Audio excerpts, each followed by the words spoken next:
Nesta manhã, eu quero compartilhar com vocês, iniciar falando sobre um ajuste de atitudes. A presença de Deus, ela muda o nosso histórico, ela muda a atmosfera. A presença de Deus abre portas que nós até então não teríamos. Quando nós invocamos a presença de Deus, tudo se transforma. A presença de Deus, ela nos leva a cumprir o propósito de Deus. Cumprir o propósito fora da presença é loucura. Mas, muitas vezes, nós enfatizamos a presença, nós enfatizamos o cumprir o propósito, mas nós ignoramos uma coisa tão pequena no meio chamada atitude. Diga comigo, atitude. Isso muda tudo na nossa vida. Isso muda tudo. Uma atitude pode abrir portas para você ou fechar portas para você. Com a sua atitude você pode se tornar o maior parceiro da obra que o Espírito Santo está fazendo na sua vida, ou você pode ser o maior aliado do seu inimigo.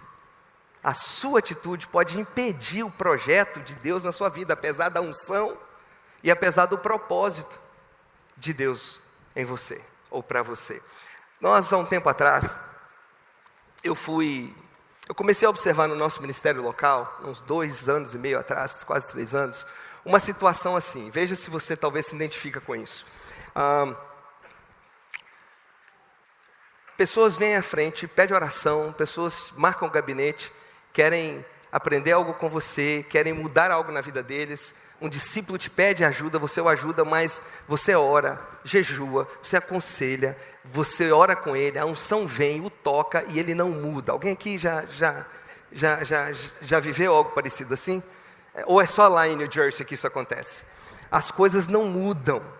E aí a gente começa a perguntar onde está o erro. A gente fala, você precisa buscar mais a Deus, você precisa se mergulhar mais em Deus. Eu comecei a descobrir no corpo local pessoas que estavam mergulhadas em Deus, pessoas que estavam vivendo com Deus, pessoas que estavam cheias de Deus, pessoas comprometidas com o reino de Deus e que estavam perdendo muitas vezes a sua família, estavam perdendo a sua casa, estavam sem condições de ver o propósito de Deus se cumprir na sua vida. O ministério não rompia. E teve um caso que me chamou a atenção. Tem um grande supermercado na nossa região e a gente tinha uma ovelha que naquela época trabalhava nesse supermercado. E essa ovelha, toda vez que tinha uma promoção, ela me pedia ajuda, pedia oração, pastor, ora, jejua, porque se sair essa promoção vai ser bom demais. Se sair essa promoção, nós vamos conseguir fazer algo novo, algo diferente financeiramente. Eu sei que Deus vai me usar. Então a gente orava, ministrava por ele, sobre ele, ele chorava. A gente via um homem dizimista, fiel, ajudando nas missões, contribuindo com as coisas no reino de Deus, porém, vinha a promoção e ia para outro, e ele não ganhava essa promoção.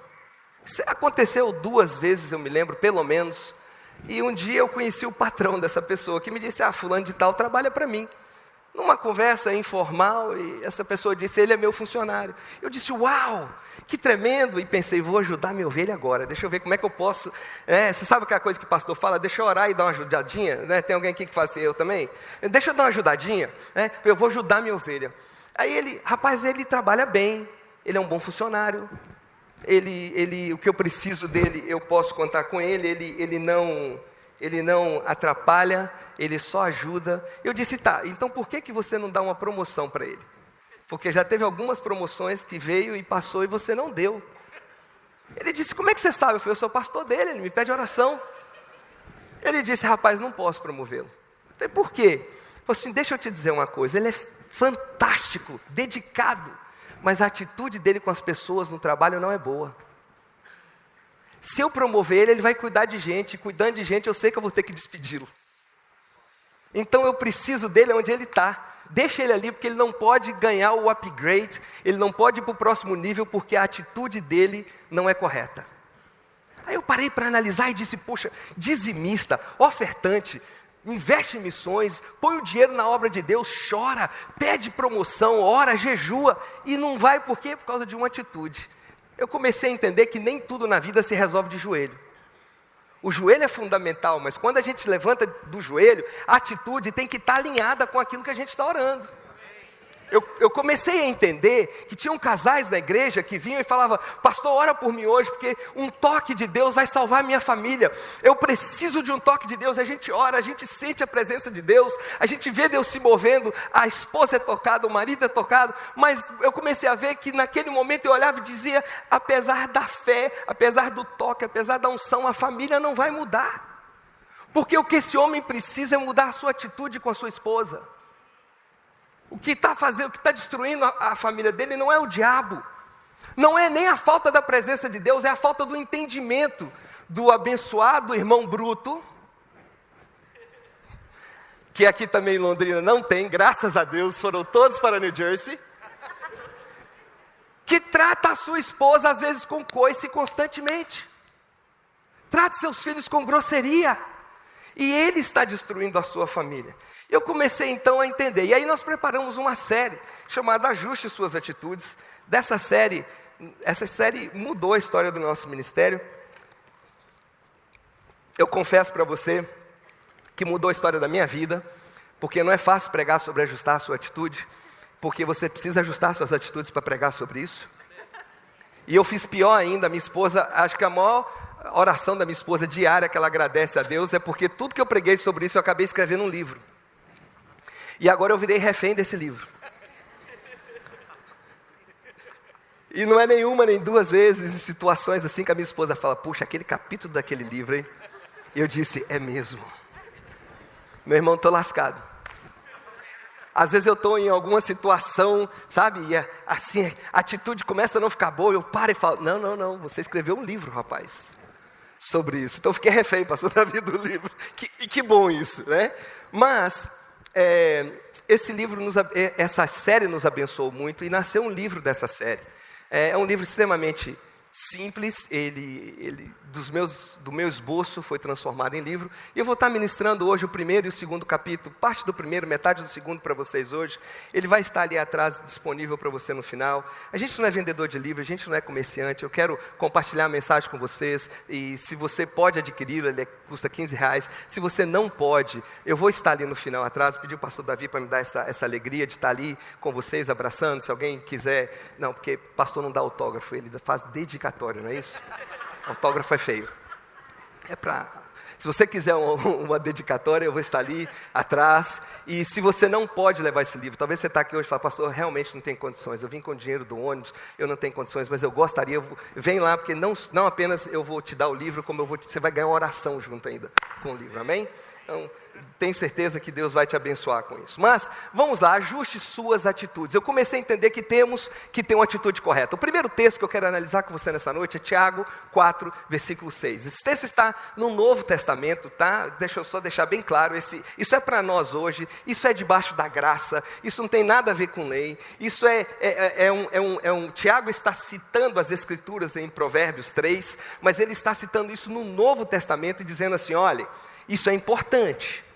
E se ele está dizendo, Deus põe atenção nisso, Deus presta atenção nisso, e se Deus presta atenção nisso, nós devemos prestar também. Tiago 4,6, eu vou pedir que projetem e nos ajudem, por gentileza, com o texto. Você, se puder, abre sua Bíblia, ou como hoje em dia não é só abre a sua Bíblia, ligue a sua Bíblia, né? Acende a sua Bíblia, e que bom que a gente tem Bíblia em todos esses formatos que podem nos abençoar. Mas Tiago, capítulo 4, versículo 6 diz: mas ele concede graça maior.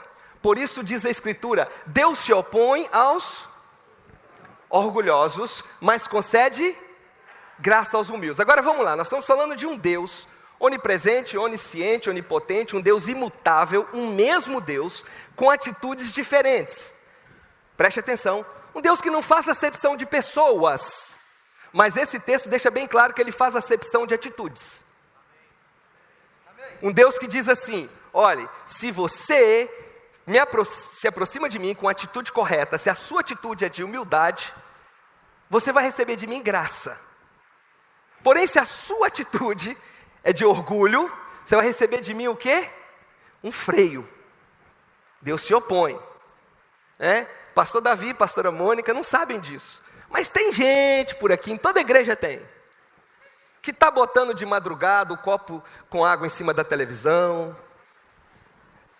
está orando, está pensando seriamente em fazer a corrente do sal grosso, do não sei o quê, porque tem coisa na vida que não muda. Tem que ter um Exu, tem que ter um encosto, não é possível. Tem algo acontecendo. Agora, baseado nesse texto, eu queria que você prestasse atenção em algo. Nem tudo que te freia na vida é o inimigo não, viu? Tem coisa que Deus te freia. Tem coisa que Deus te opõe. Agora, quando o inimigo se opõe a você, quando o inimigo se levanta contra você, eu sei que tem níveis diferentes, a luta não é fácil, mas tem pastor, tem oração, tem líder de célula, tem discipulador que ora por nós. Meu irmão, o inimigo tem que te libertar, ele tem, na verdade, aquele que é de Deus, Deus o guarda, o diabo não lhe toca, o maligno não lhe toca. O inimigo não pode prevalecer te freando. As portas do inferno não prevalecem contra a igreja, não prevalecem contra o projeto de Deus na sua vida. E se Deus te freia, você vai apelar para quem? Aí o negócio é feio. Não, se o diabo me freou, eu posso pedir oração, eu vou ter um tempo com Deus, eu vou saber o porquê, eu vou quebrar isso. E quando é Deus que põe a mão na testa e diz, não vai, como diz lá na minha amada Minas Gerais, gradei não, você vai ficar aqui, você vai ficar parado. Tem muita gente na vida parado por causa de uma atitude que Deus não se agrada. Parado no ministério, parado na família, parado nas finanças, porque com uma atitude que não está correta. Eu lembro de uma experiência fantástica que eu tive, e na verdade eu só botei uma no livro, mas isso acontece tanto comigo, e tem me abençoado tanto. Eu estava voltando do Japão, cansado, mas muito cansado, e eu estava implantando igreja lá, e o fuso horário é de 12 horas, então quando o povo ia dormir, a minha família estava acordada, e os meus filhos naquela idade que precisam falar comigo, querem falar com o pai todo dia, e graças a Deus pelo Skype, pelo FaceTime, e a gente ali conversando, e eu não dormia de noite, e de dia eu passava implantando a igreja, e aquela coisa assim. Quando eu fui embarcar, eu estava exausto, a igreja é 4 horas de carro, num verão, estilo Manaus, úmido, você sai assim, você tem uma sauna, eu estava todo suado, correndo, não tive tempo para nada, muita fila no check-in. Quando eu cheguei na sala de embarque, assim, no portão, que eu vi aquela multidão, já tinha gente gritando, já tinha gente, eu não vou ficar, não sei o quê, eu não quero saber, eu paguei, eu quero ir. Overbook, alguém aqui conhece essa situação? Overbook, eu olhei aqui e falei assim, não, eu não posso ficar mais um dia aqui no Japão. Eu não posso voltar, eu preciso ir embora, e eu nervoso, sem dormir, tudo aquilo, parece que algo vai crescendo dentro de você assim, né? Parece que o Hulk vai sair. Alguém aqui entende o que eu estou falando? Tem crente normal aqui ou só tem espiritual? Gente normal, né? Que tem um momento que aquilo vai subindo assim, você fala assim, o que é que eu faço agora? E aí eu peguei, eu falei, não, mude a sua atitude, Marcelo, conserta isso rapidinho. Botei um sorriso daquele que para nascer é difícil quando você está cansado. O pastor Davi falou assim, eu nunca vi ele. Pergunta a Jussiara, ela já viu. Eu sem sorrir. Aquele sorriso forçado que a gente, né? Mas eu dei um sorriso, tentei ser o mais agradável possível, entrei na fila, cheguei para a moça e disse, eu queria confirmar o meu assento, por favor. Bom dia, né? Usando todo o japonesinho que eu sabia, Ohayou gozaimasu, tentando ali ser o mais agradável possível. Em inglês disse, você poderia confirmar o meu assento? Ela olhou, tá tudo bem o seu assento, tá tudo certo. Eu disse, muito obrigado, viu? Um bom dia para a senhora. Eu estou vendo o povo tá meio nervoso, mas vai dar tudo bem no final, vai dar tudo certo. Que Deus te dê graça e paciência. Ela olhou para mim e falou, ok. Tipo assim, move, né? Sai. Saí, fui para trás. Na hora de embarcar, a mesma moça pegou meu cartão, escaneou tal, olhou para mim, eu falei para ela, tenha um excelente dia. Viu? Aquele sorrisão, entrei, sentei o meu assento, janela, meu irmão. Falei assim, eu vou encostar aqui, vira uma suíte. Eu vou encostar aqui, vou dormir até em casa. Ok, botei minhas coisas e fui ao banheiro, trocar a camisa suada que eu estava, para pelo menos não viajar tão suado. Peguei uma camisa que eu trazia na bolsa. Quando eu volto do banheiro, tinha uma senhora sentada no meu assento. Aí eu olhei para ela de novo, né? Olhei para ela e disse, bom dia. Ela disse, disse assim, desculpe, eu posso estar enganado, mas eu acho que a senhora está no meu assento. Ela olhou para mim e disse assim, esse aqui é o meu assento. Já puxou o cartão de embarque e jogou na minha cara, e era o número mesmo do assento. Aí eu olhei para as minhas coisas que eu tinha colocado no bolsão, não estavam mais lá. Sabe aquele momento que você está cansado, deu um nó na minha mente, a geração nova aqui vai entender. Eu achei que eu tinha entrado no banheiro e saído de uma realidade paralela. Sabe, sci-fi. Falei, eu vou voltar para o banheiro, que eu estou em outra linha de tempo. Mas fiquei, e nisso eu estou no meio, tem gente entrando ainda e eu atrapalhando. Nisso a aeromoça vem e olha para mim, assim, can you take, pode sentar-se por favor? Eu, brigando, eu disse, eu estou tentando. O que houve? Eu falei, esse era o meu assento. Olha, eu posso estar cansado. Está cansado. Eu talvez não estou raciocinando direito. Mas eu achei que esse era o meu assento. Ela, cadê o seu cartão de embarque? Eu, então, estava no bolsão com as minhas coisas. Que não estão mais aqui. Ela olhou e fez assim, o senhor espere aqui. Eu falei, tá, claro. Ela saiu pedindo licença para todo mundo, foi para lá com a cara feia, daqui a pouco ela vem e joga na minha mão assim um papel e diz, vai para o seu assento por favor, que esse não é o seu assento. Quando eu olhei era 3A, estava escrito.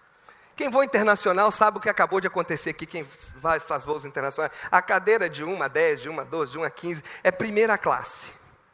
Eu vi lá 3A, quando eu vi 3A, eu quase começo a falar em língua naquele momento ali, comecei assim, Senhor, obrigado, obrigado. E aí eu fui andando, olhei para a senhora, falei, tenha um bom dia, Deus te abençoe. Desfrute do assento. E fui para o meu assento, sentei. Agora deixa eu te falar uma coisa. Talvez você pode dizer, pastor, o seu cartão é ouro, você viaja muito, você tem upgrade. É verdade, isso acontece. Mas eu tenho também amigos, tanto no Brasil como aqui, ovelhas que trabalharam e trabalham na companhia aérea, que falam o seguinte, numa situação de overbook, a gente manda primeiro todos os medalhões da vida, aqueles que voam muito. Aqueles que voam, todos os medalhões VIP de avião, todos os Davi de Souza da Silva, toda essa turma que voa muito, ganha um upgrade. Depois, o que eles fazem? Aquele casal simpático, que está de lua de mel, aquele casal de velhinho, aí o critério é nosso. Porque tem overbook, a gente tem que mandar a gente para a primeira classe, para não deixar para trás, para encher o máximo o avião. O critério é nosso, e nós que decidimos. E eu tenho certeza absoluta que o sorriso lá atrás abre portas para esse upgrade. E já aconteceu tantas vezes.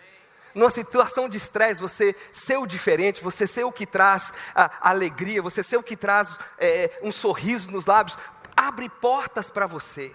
Escute algo, é muito difícil esconder os sentimentos de quem somos mais íntimos. Os que nos conhecem mais profundamente percebem o que se passa em nosso interior por meio das expressões faciais e corporais que mostramos. As pessoas que estão perto da gente nos conhecem, porque a atitude é uma expressão externa do que se passa dentro de nós.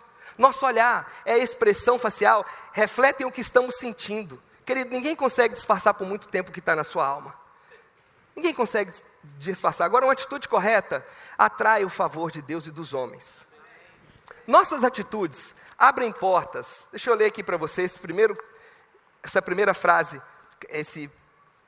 do primeiro capítulo, que diz, nossas atitudes abrem portas para o trabalho transformador de Deus ou para influências demoníacas em nossa vida. Circunstâncias geram em nós ações que podem contribuir ou inibir o projeto de Deus para nós. Isso dependerá da resposta que daremos a cada situação. As atitudes que tomamos podem acelerar o processo de crescimento em Deus ou traçar o caminho para a nossa destruição. Você vê duas pessoas passarem por lutas diferentes. Você vê uma sair melhor e você vê outra ser destruída. Atitude. A nossa atitude piora a crise ou ela melhora.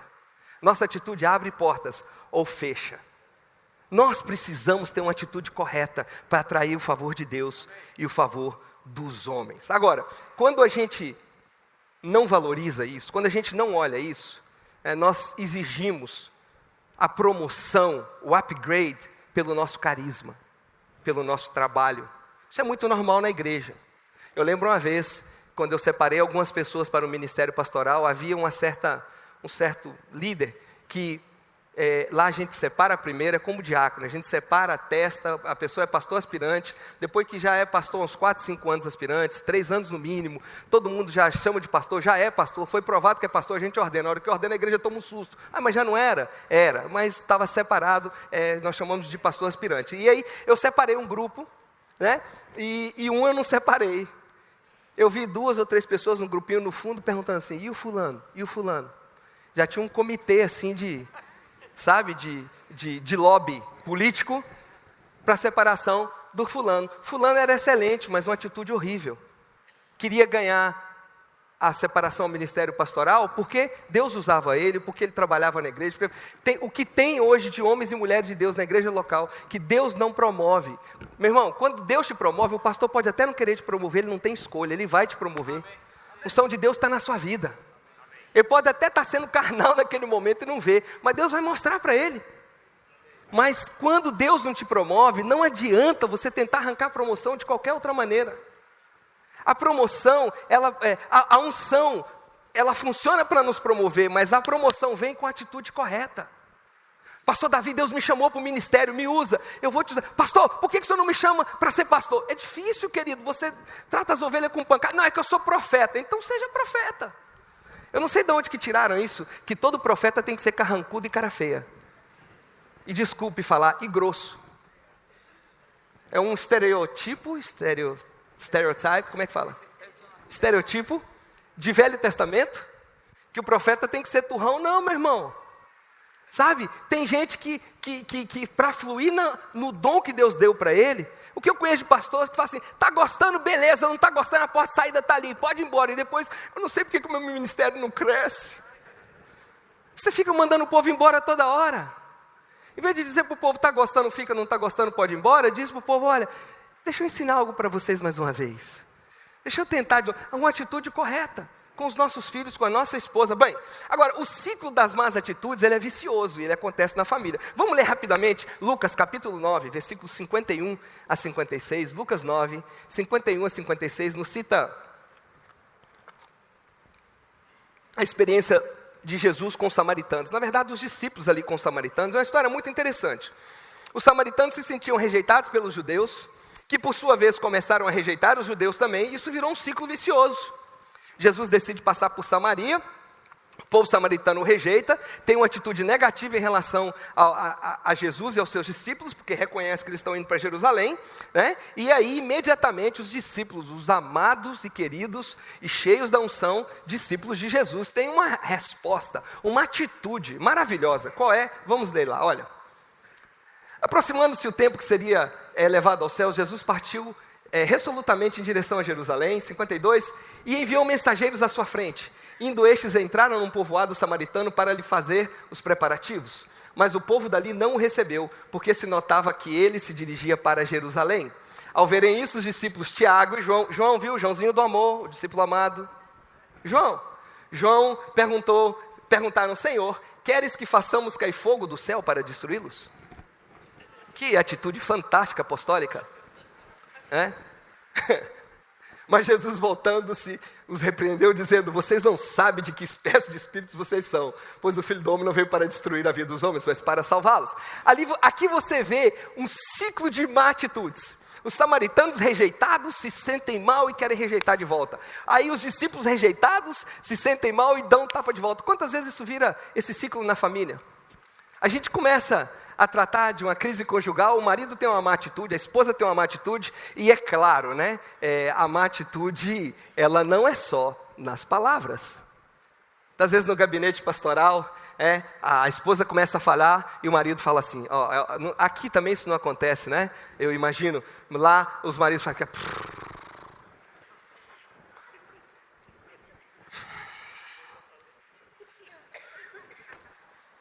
aí a esposa, aí tá vendo ele? Eu não estou falando nada. Não disse nada.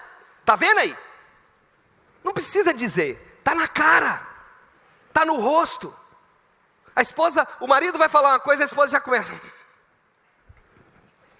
Às vezes o marido faz a coisa correta, com a atitude errada, compra flores, traz um buquê de flores maravilhoso, traz para a esposa, ai que lindo amor, obrigado. Aí valoriza, viu? Não é qualquer homem faz isso não. Dá valor ao homem que Deus te deu. Entendeu? Tira uma foto disso aí e guarda isso.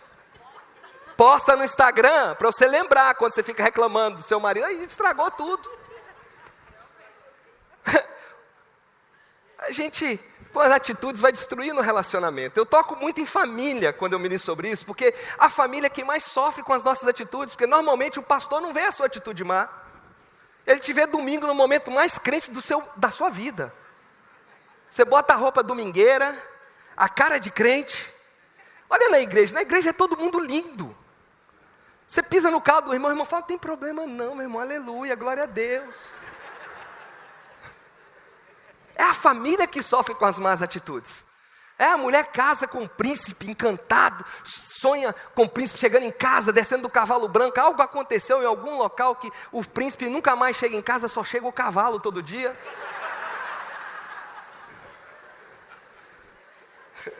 Ou às vezes é o contrário, o marido chega em casa, cansado, a mulher já chega, ele nem botou o pé para dentro de casa, a mulher já diz, então dá para você fazer essas coisas aqui que eu estou esperando um mês que você faz? Você tem algum amigo homem para vir aqui em casa para consertar isso aqui? Algum homem que você conhece? Para vir resolver isso aqui em casa? Porque eu preciso de um homem aqui fazer essas coisas, não tem? O homem nem entrou para dentro de casa ainda. Olha, não importa só o que você faz, você tem que fazer com a atitude correta. A Bíblia diz para não provocar muito a ira aos filhos. Meu filho está ali, é testemunha disso, eu não provoco muito, mas um pouquinho às vezes. A minha casa é maravilhosa, eu e o Rafael, graças a Deus, Deus me deu um homem, um companheiro, primeiro filho, e depois veio 3 meninas preciosas. Rafael tem 19, veio a Giovana, que hoje tem 16, veio a Juliana, que hoje tem 12, a Giovana, Rafael é pastor, tá? Eu tenho que segurar a igreja, porque a igreja quer ordenar ele, então ele fala, eu falei, você tem a vida toda para ser pastor, cara, calma, hoje você vai, seja um líder de jovens, não tem pressa, né? Ele está, meu amigo do ministério, a Giovana, de 16 anos, é a artista, é a almática, pensa num drama. Literalmente, ela quer estudar artes, ela adora trabalhar no reino de Deus, na igreja, totalmente envolvida, junto com o Rafa, no ministério juvenil, mas na área artística é a área dela. A Juliana é intelectual da família, tem 12 anos, a Juliana lê um livro, assim, a gente vai no Barnes & Nobles, ela pede, que é uma grande livraria, que tem uma cafeteria, ela pede, pai, dá para vocês tomarem um café? Enquanto a gente toma um café, ela lê um livro. Lá é assim mesmo, lá é o costume, pode fazer isso. E aí, porque ela não quer gastar dinheiro com um livro que ela lê lá. Que é assim, pum. Chega em casa com um livro de 150, 200 páginas, às vezes menos. 3 horas depois, ela já terminou esses livros assim grossos. Chega, I'm done. O dia que ela apronta alguma coisa, diz, você não vai ler hoje. Você está proibida de ler. Ah, pai, o que eu vou fazer? Não vai ler e não tem iPad, aí o mundo acaba. Nem isso. Rafael, de vez em quando, fala para mim, pai, dá esse castigo para mim também. Eu falei, toma vergonha na cara e vai ler, rapaz. Seu castigo é outro. Vai ler. E a Ana Sofia tem 6 aninhos. É a nossa caçulinha. Mas as mulheres, é um mundo maravilhoso, não é não, homens? Pensa em drama. Eu tenho 4 dentro de casa. Às vezes o Rafa olha para mim e fala assim, pai, não dá uma saída?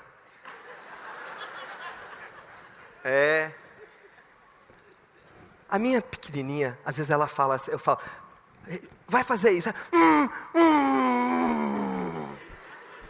É que quando é pequenininho fazer isso, até fica engraçadinho, né? Mas o que tem de gente adulta que faz isso hoje, hein? Que tem de marido que responde assim, hein? Lá em New Jersey.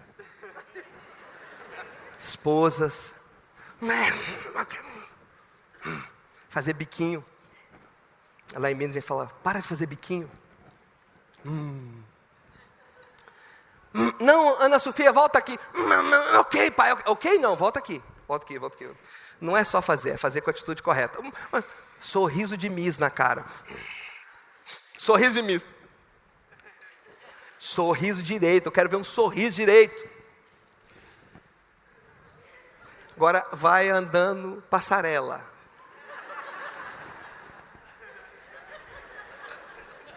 É o que eu disse, às vezes eu provoco a ira só um pouquinho. Depois vou lá, peço perdão. Porque não é só fazer, é ter atitude correta no que faz. Não é só fazer. nós precisamos entender que a nossa atitude define a qualidade do nosso serviço. E muitas vezes o nosso serviço é ignorado porque a atitude é ruim. Quantos homens, pastores, nós conhecemos, queridos que estão aqui, muito mais talentosos do que nós?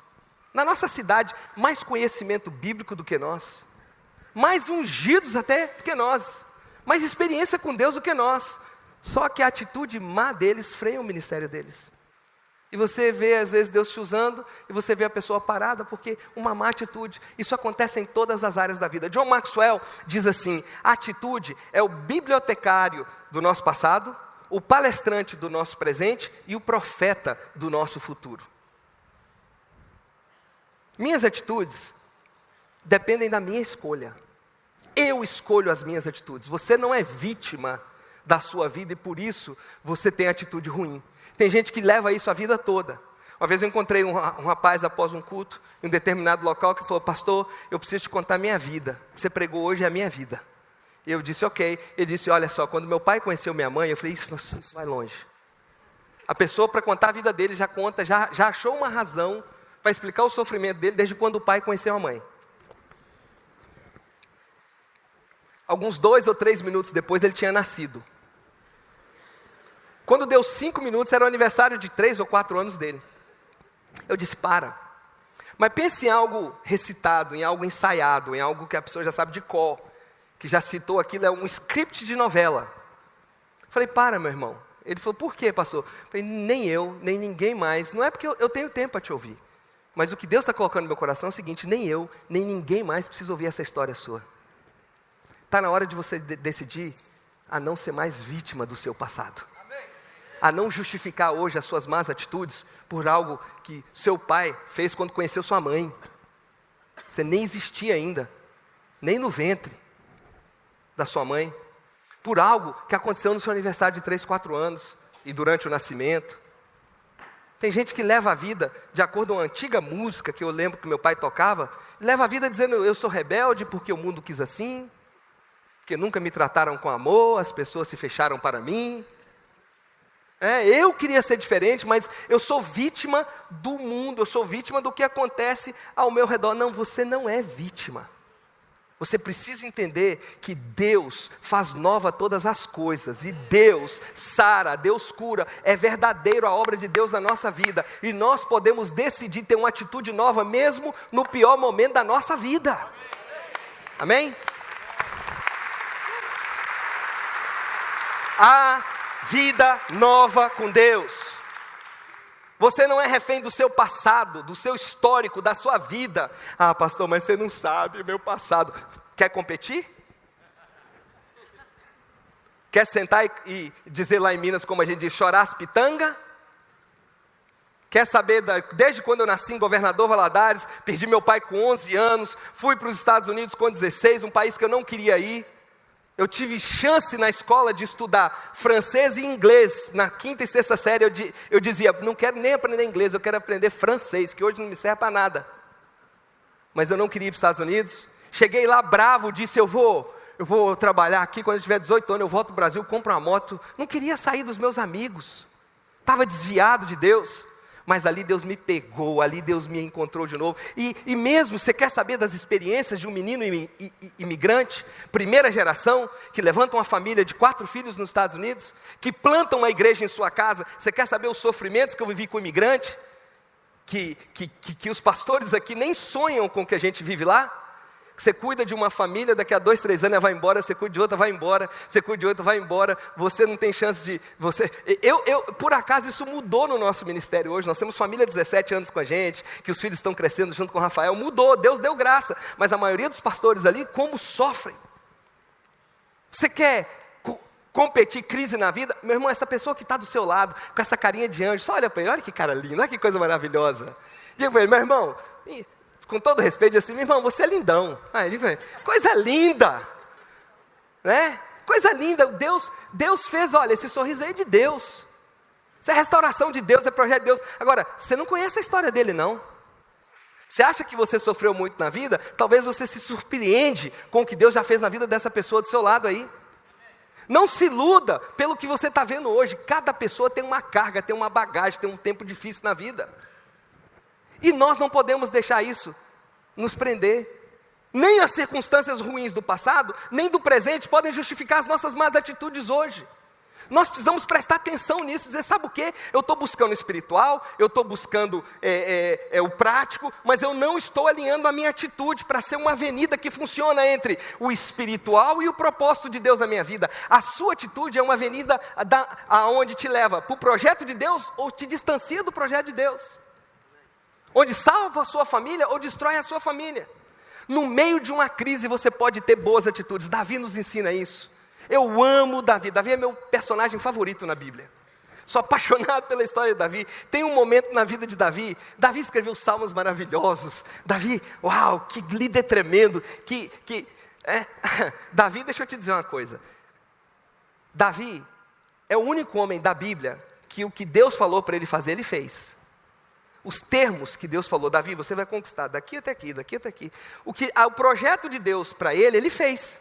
Ele cumpriu todo o projeto de Deus. Agora abre parênteses, não apenas o projeto de Deus. Ele cumpriu todo o projeto de Deus e fez um monte de besteira. Mas ele poderia, semelhante a Jesus, que cumpriu todo o projeto de Deus e só o projeto de Deus. Davi, ao morrer, é o único homem na Bíblia que eu conheço que poderia dizer, Senhor, o que o Senhor me deu para fazer está consumado, eu fiz. Também pequei, fiz tudo de errado que eu tinha que fazer, mas o teu projeto eu fiz. O que o Senhor me deu para fazer está feito. E Davi, em um determinado momento, ele estava fugindo do sogro, que era o rei que o perseguia, distante da sua casa, escondido em Gate, o rei de Ax, que aqui diz Abimeleque, só para informação, quando Abimeleque significa o rei, significa o que reina naquele momento, diz Davi, quando se fingiu de louco. O primeiro versículo, Salmo 34, a sua Bíblia vai explicar, e antes de começar o Salmo 34, nós vamos ler o versículo 1, 2, 3, mas no Salmo 34, já diz assim, Salmo de Davi, quando fingiu-se aloucado, ou fingiu-se de louco diante de Abimeleque. Abimeleque é o que reina. Não é necessariamente o Abimeleque lá de Abraão que ele esteve, mas ele se fingiu de louco diante de Aques. Se você abre a Bíblia, guarda isso aí, só anota. Em Samuel, 1 Samuel 21, você vai ver que esse é o momento do Salmo de Davi. Projeta aí para mim o Salmo 34. Isso aconteceu, depois em casa você confere, você vai ver que o Salmo 34 fala de algo que aconteceu em 1 Samuel 21. Que é o que? Davi está diante do rei Aques, de Gate. E Davi vai pedir asilo lá. Ele inicialmente tenta se esconder, tenta pedir asilo. E de repente,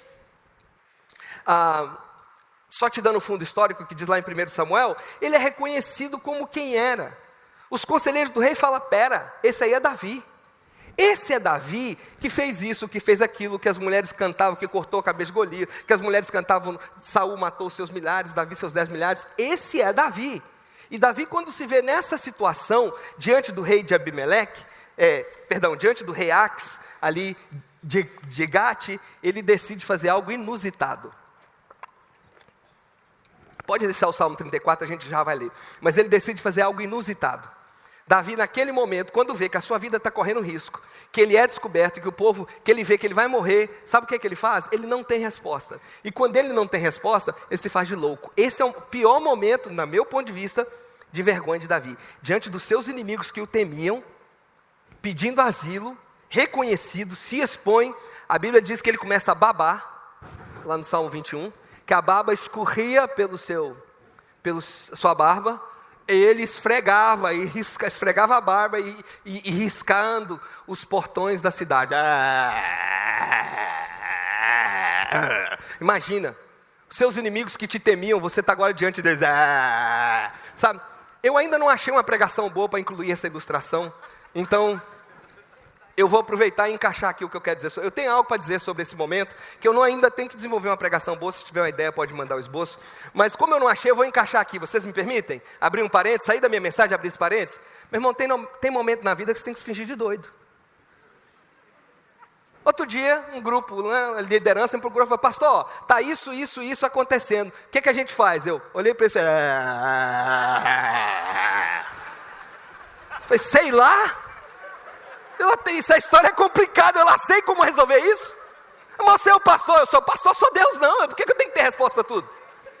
Sei não. Tem momentos na vida, meu irmão, que o marido não está muito bem, que não bate, ou a esposa, o cônjuge tem que fingir de doido. Deixa para lá, ignora. Nem tudo você resolve da maneira correta. Nem tudo você resolve argumentando. Às vezes é melhor fingir de louco e permanecer vivo do que ser fritado com a sua resposta. Bom, fecha o parênteses, ok? Eu não sei onde encaixar essa coisa, eu encaixei aqui no meio dessa mensagem. Pronto, vamos voltar para o texto. Vamos já voltar aqui. Então Davi se finge de louco. Nesse momento, o Salmos 34, a sua Bíblia, a maioria das Bíblias diz Salmo de Davi. Qual Bíblia que diz isso? Diz para mim, quando fingiu-se de louco ou amalucado diante de Abimeleque, ou diante do rei, né, que nesse caso aqui era Abimeleque é o que reina, Abimeleque é o rei, o soberano ali. Quando ele se fingiu de louco, naquele momento que ele saiu dali, ele escreveu esse salmo. Olha só, bendirei o Senhor o tempo todo. Meu irmão, falar isso quando está tudo bem na sua vida, quando é o melhor momento da sua vida, é uma coisa. Puxa, imagino, é o dia que vocês entraram nesse templo construído aqui, lindo do jeito que ficou, coisa maravilhosa, coisa dos Estados Unidos, lindo. O primeiro culto aqui deve ter sido maravilhoso, como o de hoje, que é maravilhoso, mas o primeiro deve ter sido assim, uau, olha o que Deus fez conosco. Não foi assim? Bendirei o Senhor em todo o tempo, os meus lábios, isso é beleza. Naquele momento que aquele mês você conseguiu guardar um dinheiro que você não consegue guardar há anos, que veio aquele bônus abençoado, que caiu assim algo do céu no seu casamento, que ficou tão doce do dia para a noite, que a sua esposa, você está quase pegando diabetes de tão doce que ela ficou com você. Sim, mozinho, queridinho, e você de volta, num momento desse é maravilhoso. Quando você está vivendo agora, você acabou de passar a maior vergonha da sua vida. Você acabou de passar o pior momento da sua vida, de fingir de louco diante daqueles que te temiam. E aí você para e diz, bendirei o Senhor o tempo todo. Os meus lábios sempre o louvarão. 2, minha alma se gloriará no Senhor. Ouçam os oprimidos, se alegrem. 3, proclamem a grandeza do Senhor comigo. Junto, exaltemos o seu nome. Olha que atitude correta. Aí você pergunta, por que Deus usa tanto Davi? Porque tinha atitude correta. Ele pecava na hora que chegava o dedo ungido do profeta na cara dele. E dizia assim, rapaz, esse homem que você falou, que eu citei a historinha para vocês, os que conhecem o texto, não conhecem o profeta, chegou e disse assim, olha, tem um homem que fez isso, Davi levantou e disse, mata esse miserável infeliz.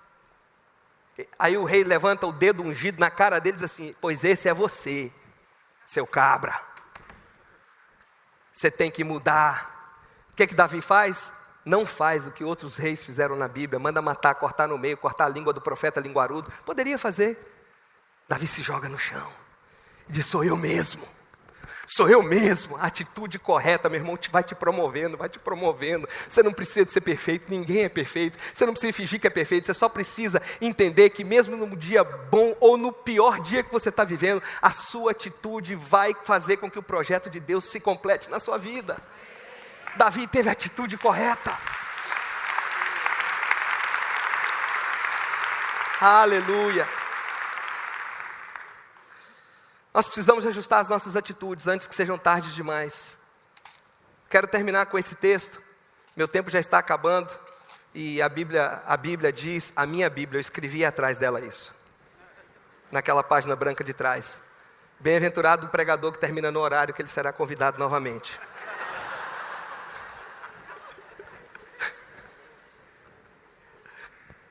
Mas para terminar com esse texto em Gênesis capítulo 4, do versículo 3, parte bem em diante, nós vemos a história de Caim e Abel.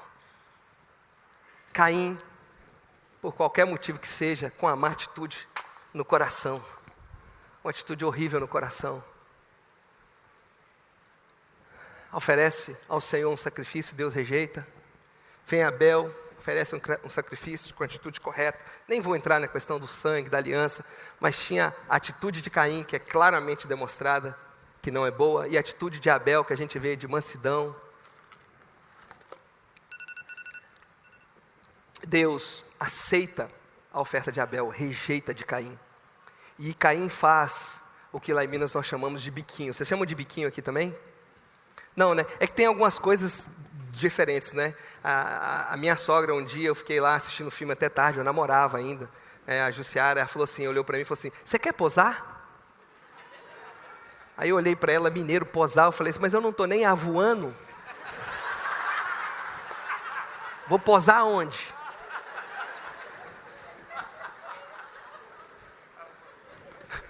Lá em Minas não tem isso, né? Posar. Uma vez ela perguntou, mas isso é porque ela é barriga verde, eu já descobri que não é bem do Paraná. Ela perguntou para mim, você gosta de taiar? Taiar? Eu falei assim, não sei, nunca comi na vida. Aí ela disse assim, vem cá ver, e mostrou a sopa, eu falei, mas isso é sopa de inhame. Ela riu e falou, inhame, que nome mais engraçado. Eu disse, não, taiar não é, taiar é um nome em sério. Mas, olha, Gênesis capítulo 4, do versículo 3. Passado algum tempo, Caim trouxe do fruto da terra uma oferta ao Senhor. Abel, por sua vez, trouxe as partes gordas das primeiras crias do seu rebanho. O Senhor aceitou com agrado Abel e a sua oferta, mas não aceitou Caim e a sua oferta. Por isso Caim se enfureceu e o seu rosto se transformou. 6. O Senhor disse a Caim, por que você está furioso? Por que se transformou o seu rosto? Pare aí um pouquinho. Tem gente que acha que desde que você está fazendo o que é certo, você pode fazer a cara que você quiser, a atitude que você quiser, para quem você quiser. Deus está dizendo para Abel, eu estou olhando a fúria interna, mas eu estou olhando a sua atitude externa também, Caim. E eu não gostei de nenhuma das duas. Na tradução, segundo os eruditos de Governador Valadares, da Bíblia, Deus virou para Caim e disse assim, está fazendo biquinho por quê, rapaz? Por que você está fazendo biquinho? Deixa de besteira. Deixa de ser bobo. No bom mineirês, Deus disse assim para ele, para com esse negócio de biquinho. Isso não é legal. Desamarra essa cara. O Senhor disse a Caim, por que você está furioso? Por que transtornou o teu rosto? 7. Se você fizer o bem, não será aceito?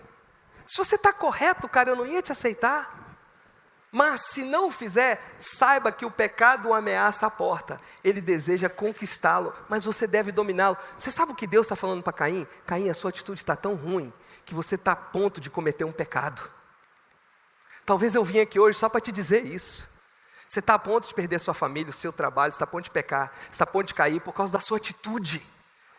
Você não está tendo upgrade na sua vida, porque a sua atitude não está dando, não está abrindo portas para isso, mas pior, não só você não vai ter o upgrade, você não vai ir aonde Deus te enviou, mas você está a ponto de cometer algo horrível na sua vida, por causa da sua atitude, e você acha que não precisa mudar, você acha que está tudo bem com a sua atitude. Eu sou assim, meu pai era assim, minha avó era assim, sim, mas e a obra que Deus está fazendo na sua vida não muda isso tudo? Não te dá uma chance de ser diferente, de ser melhor? Deus falando para Caim, Caim, abre o olho, cara. A sua má atitude está te levando ao pecado. Você está a ponto de cometer algo horrível, mas você continua achando que você tem direito de fazer biquinho, direito de ficar emburrado, direito de ficar furioso. Muda isso. Ele não mudou. E você sabe o que aconteceu? Aqui, ele poderia olhar para Deus e dizer assim, Deus, só tem razão, eu não estou legal, eu não estou bem, minha atitude está horrível. Eu sei o que meus filhos estão sofrendo, a minha esposa está sofrendo, adaptando para nós hoje. Eu sei por que a obra de Deus não tem acontecido na minha vida, eu preciso mudar a minha atitude. Eu sei porque meu ministério às vezes está travado, eu preciso mudar a minha atitude, me ajuda. Mas ele continuou fazendo o biquinho dele, a marra dele, a birra dele. E por causa disso, nós lemos logo em seguida do primeiro assassinato na Bíblia.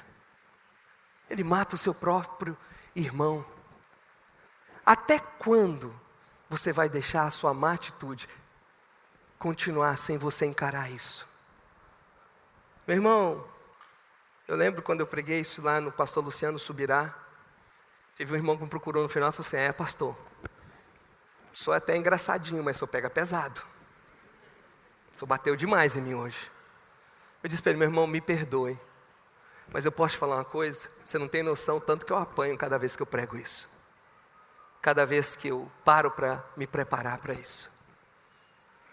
Porque não apenas você, mas eu, os pastores aqui, todos nós podemos reconhecer atitudes na nossa vida que precisam mudar. Começa conosco. Começa daqui de cima. Ah, eu sou isso na igreja, que legal, ó. Começa com você. E todos nós. Existe um aparelho no avião chamado indicador de atitude. Não é altitude não, altitude é outra coisa. É a atitude da aeronave. Eu lembro quando eu fiz aulas de voo, que o instrutor falava assim para mim: Marcelo, esse é o equipamento mais importante que você tem que olhar. Ele tem um horizonte virtual e ele mostra se você está acima do horizonte virtual ou se você está abaixo do horizonte virtual. Ele disse: sabe por quê? Porque você pode estar voando baixo. Se você está acima, você vai subir, não se preocupe. Mas você pode estar na maior altitude da sua vida. Você pode estar voando a maior altitude que a aeronave que você voa permite. Mas se o indicador de atitude for abaixo do horizonte, você vai beijar o chão mais cedo ou mais tarde. O que muita gente não presta atenção é isso, porque acha que mesmo vivendo o melhor momento da sua vida, ele pode ter uma atitude correta. Ele pode ter uma atitude errada, uma má atitude, porque ele está muito bem. Quem está muito bem e tem atitude errada, pode ter certeza, vai beijar o chão. Quantas vezes nós já vimos esse filme? Ministérios lindos com atitude errada. Homens ricos com a má atitude. Pessoas que prosperaram e têm uma má atitude e depois caem. Se a sua atitude está abaixo do horizonte virtual da palavra de Deus, do que Deus te diz para viver, meu irmão, o chão está te esperando. Hoje é dia da gente corrigir isso. Posso ouvir um amém? Hoje é dia da gente pedir ao Espírito Santo para nos ajudar a fazer uma análise correta de nós mesmos. E mesmo no pior momento da sua vida, como diz Abacuque, ainda que a figueira não floresça, não haja fruto, não haja gado, não haja nada, todavia eu manterei uma atitude correta, todavia eu permanecerei em Deus, todavia eu avançarei naquilo que Deus me chamou para ser. Feche os seus olhos por um minuto, por gentileza. Ouse perguntar ao Espírito Santo assim: Espírito Santo, o que o Senhor quer fazer na minha vida hoje? O que é para mim dessa palavra, Senhor? Mas ouse perguntar Ele de verdade: o que o Senhor quer fazer, o Senhor quer fazer comigo? Deixa o Espírito Santo te falar hoje a atitude que precisa mudar. Ele na verdade já tem te falado, enquanto eu ministrava, eu tenho certeza que Deus trouxe ao seu coração situações, atitudes que precisam ser mudadas.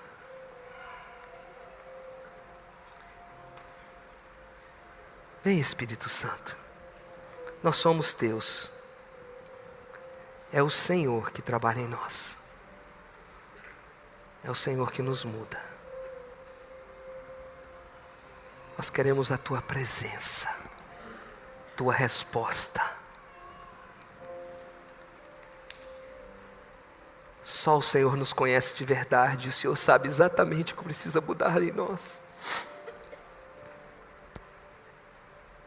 Olhe para dentro de nós, Senhor, traz hoje à tona o que nós precisamos acertar com o Senhor.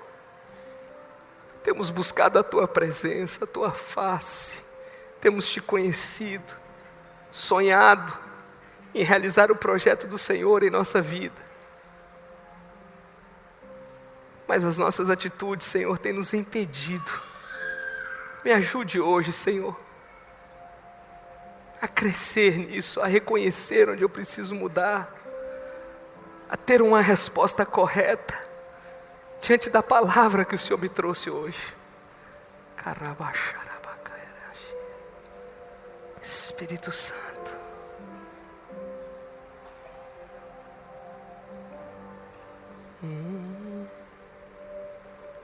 ficando de pé em nome de Jesus.